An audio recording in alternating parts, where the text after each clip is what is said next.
Welcome. My name is Opubo. The global economy is transitioning. So the focus in this episode is on the transitioning global economy and the role of farming in general and the farming reorganizations to enable smooth transition of the regional economy to whatever is coming. Actually, at the moment, it seems that in certain parts of the world, the global economy has finally come to a screeching halt. At least some think so. Employment opportunities have evaporated. Some also think so, though such is not necessarily true.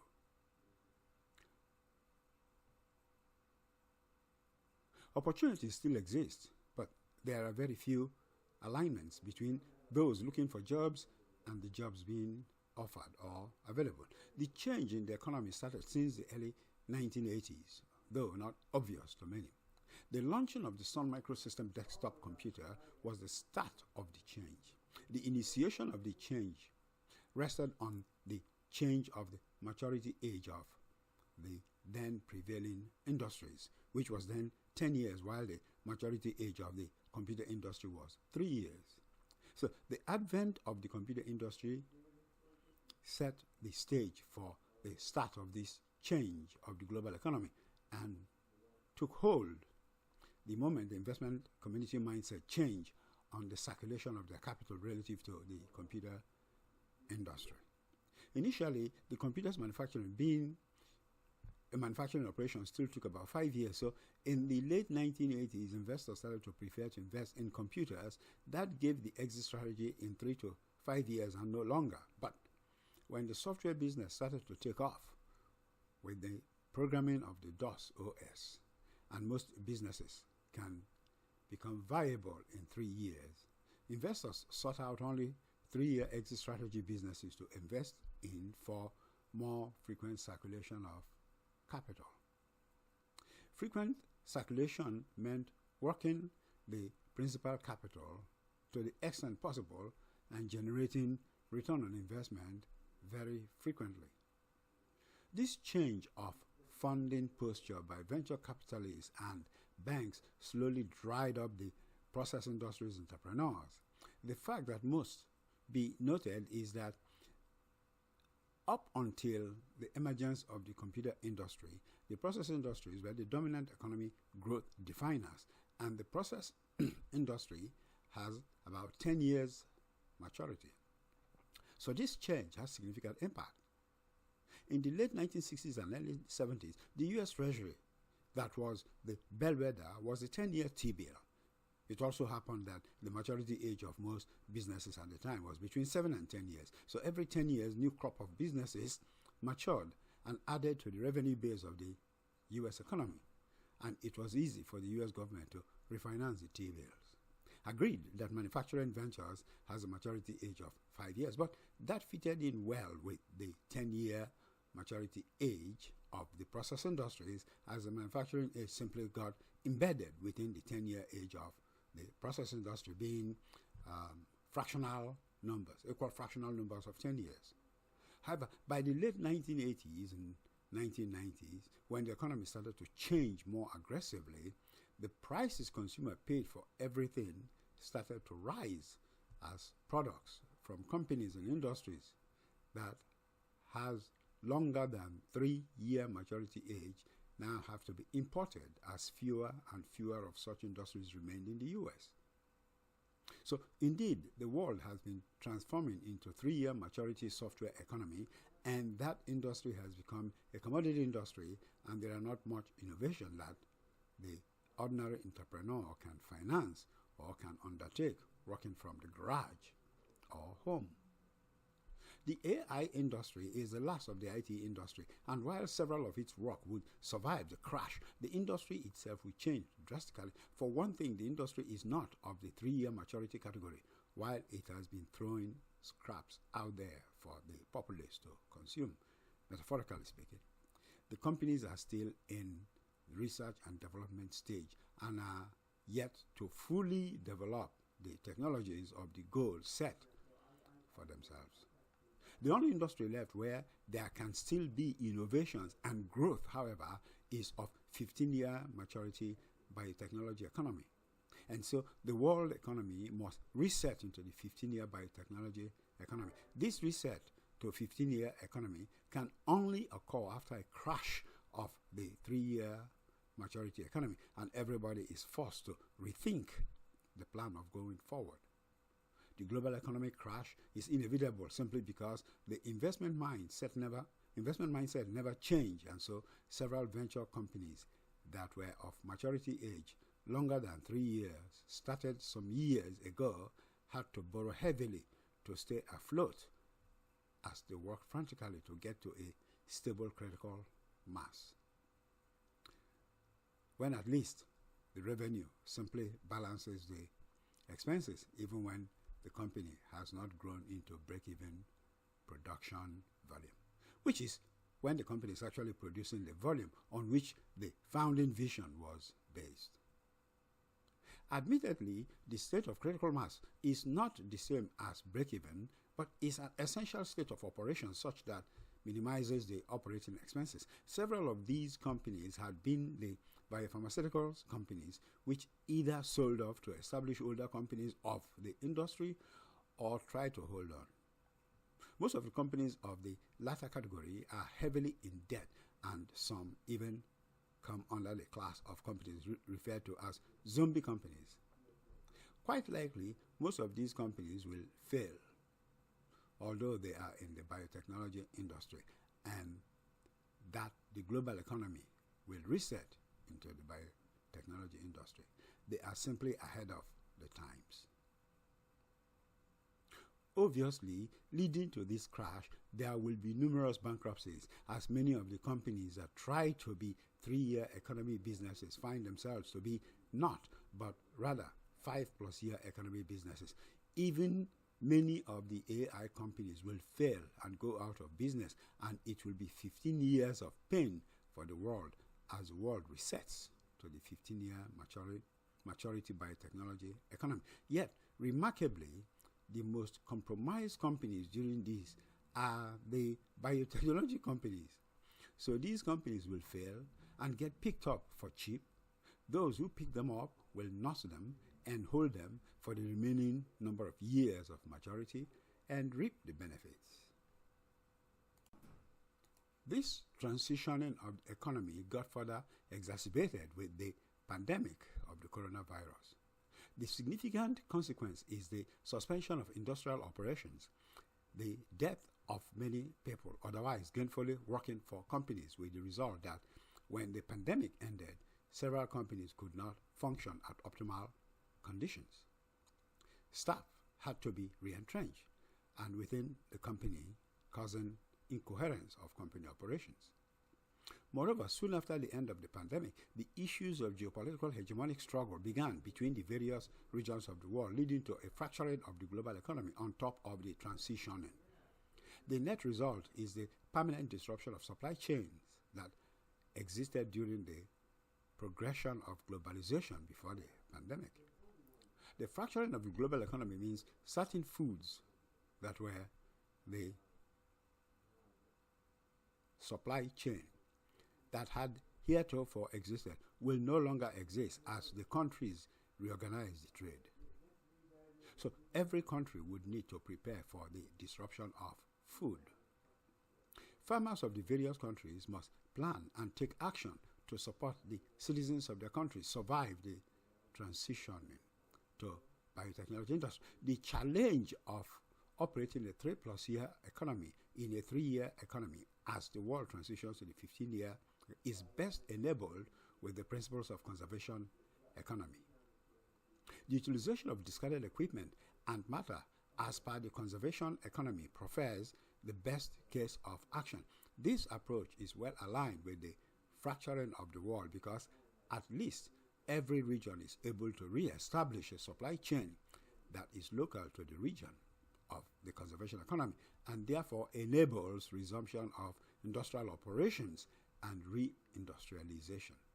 Each of the node in the supply chain being mostly manufacturing makes the node implementation within the 3-year economy time span.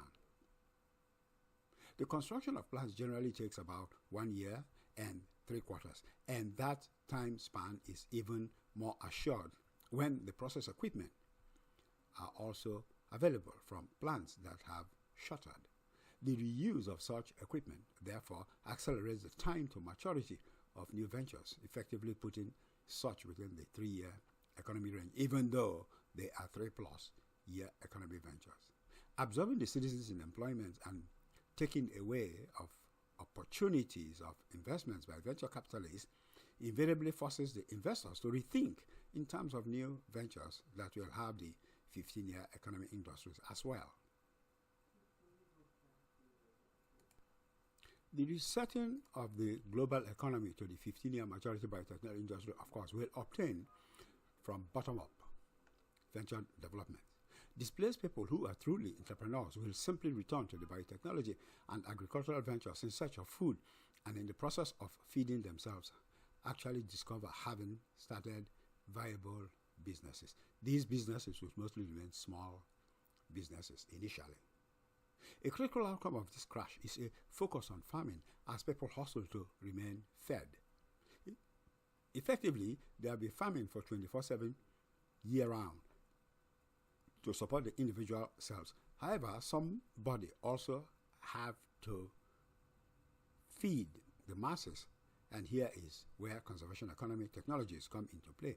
Farmers who have large farms would have to resort to conservation economy technologies to cut costs and be able to generate farm produce at low enough prices to sell to the masses that riots are eschewed.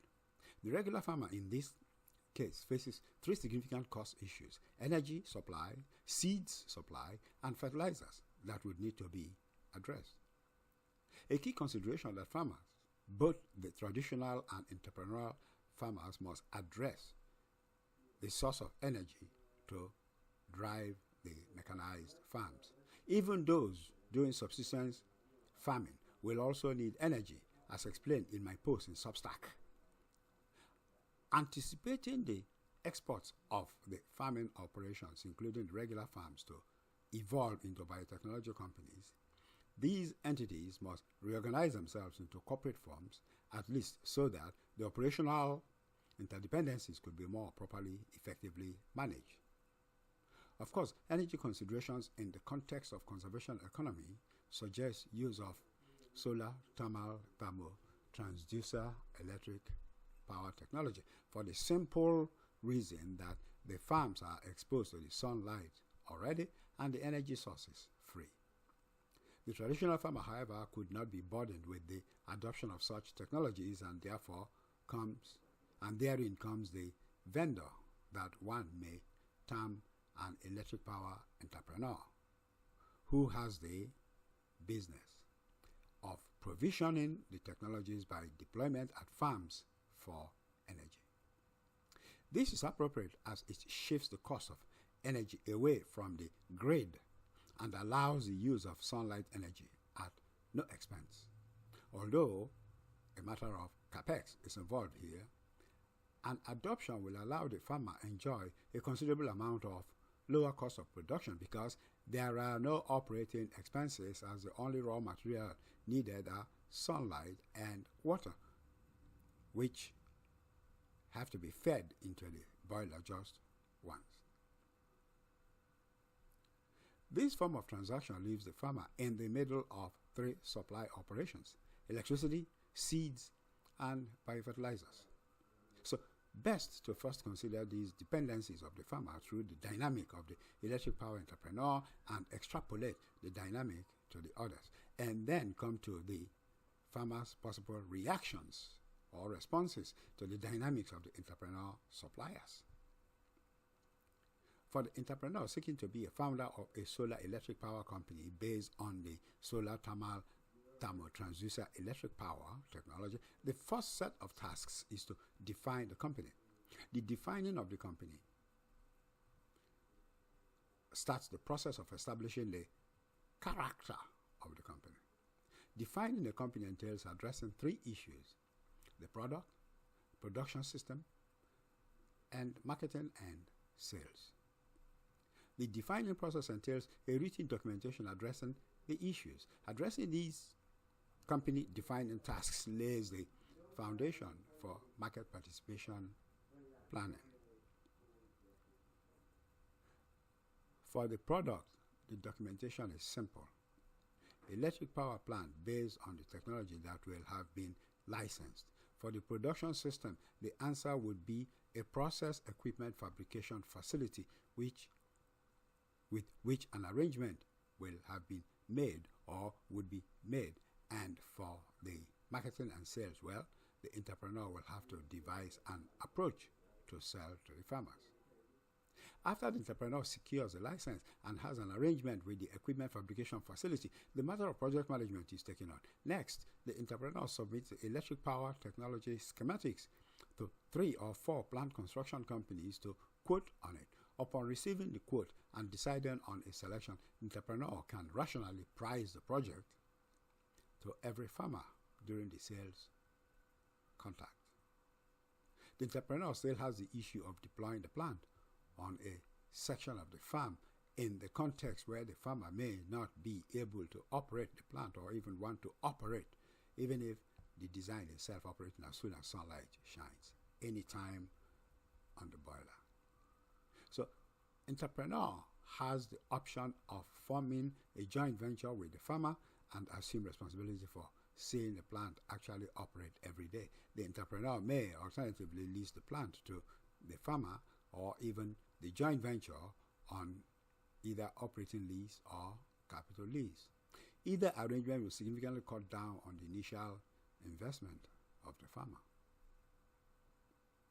Assuming a sale is made, the entrepreneur will then set up a project group, possibly headed by self, or hire a project management group. The construction company is formally issued a construction contract, and the project management group takes on the responsibility of overseeing the construction company as it builds the power plant. Everything as written may not be acceptable to the farmer, though, and it is worth considering these issues before the farmer, from the farmer's perspective. Here is a farmer who is probably laden with heavy debt and just getting by, and therefore can not be able to afford to suffer capex of any amount.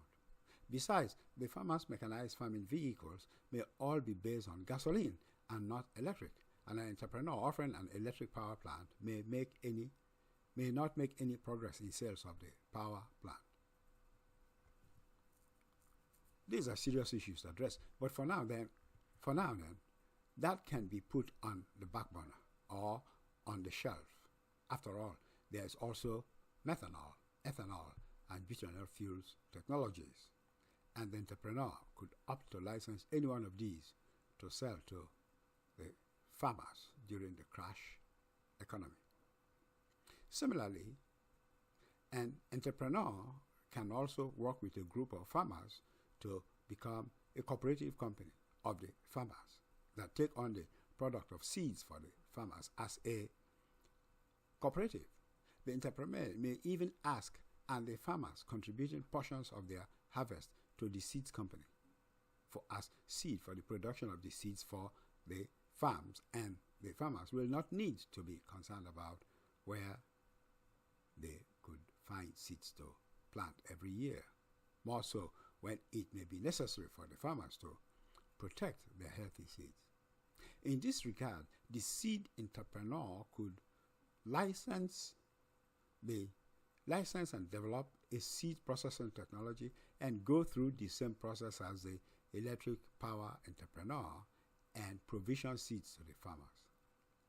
Besides pricing the seed as it were an independent company at, say, 3 multiples of cost, and therefore incidentally costing the farmers the same as in the open market, the net profit of the cooperative benefits the same farmer when put out in the form of dividends of flow-through profit, depending on the legal form of the cooperative chosen. For now, however, the issue of choosing the legal form of a business entity will be deferred to another episode.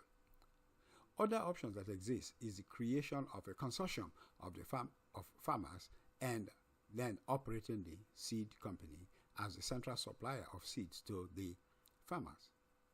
The difference between a cooperative and a consortium is simple. In a cooperative, the farmers are co-owners of the operations, while in a consortium, they are not. They are contributors to enable the operations of the seed company. Yet, again, similarly, an entrepreneur, a whole different entrepreneur, can also license a biofertilizer plant and go through the steps of the electric power entrepreneur and then sell biofertilizers to the farmers. Farmers' use of biofertilizer should be apt. In the sense that if the entrepreneur using farms biodiscards, then the farmers should be able to save quite a significant amount by providing the farm biodiscards for utilization in the production of the biofertilizers for an agreed upon price, and such that the farmer is then being granted comparable discount in the purchase of the biofertilizers. Agreed that the business founding activities of the three entrepreneurs may have been glossed over, and it is actually more involved and time consuming that have been made out than have been made out to be. But there is a reason. The gloss over is because of the need to come back to address the business founding issues on the farmer's role, and this is because the context of founding business as related to the farmer is much more complex and helps to reveal many issues and invariably addresses the circumstances of the three entrepreneurs only because the rationale and the mechanics of the process closely align, and quadruple duplication would have been tiring to listen to. I imagine and wanted to spare that torture of you, the listener. So let's begin by reviewing the context of the farmer as we begin to work out the details here. The farmer most likely is heavily in debt, as is with many farmers all over the world, and the farmland was used as collateral for the debt owing. The farmer does not have the money to pay lawyers to set up fine business entity for operations.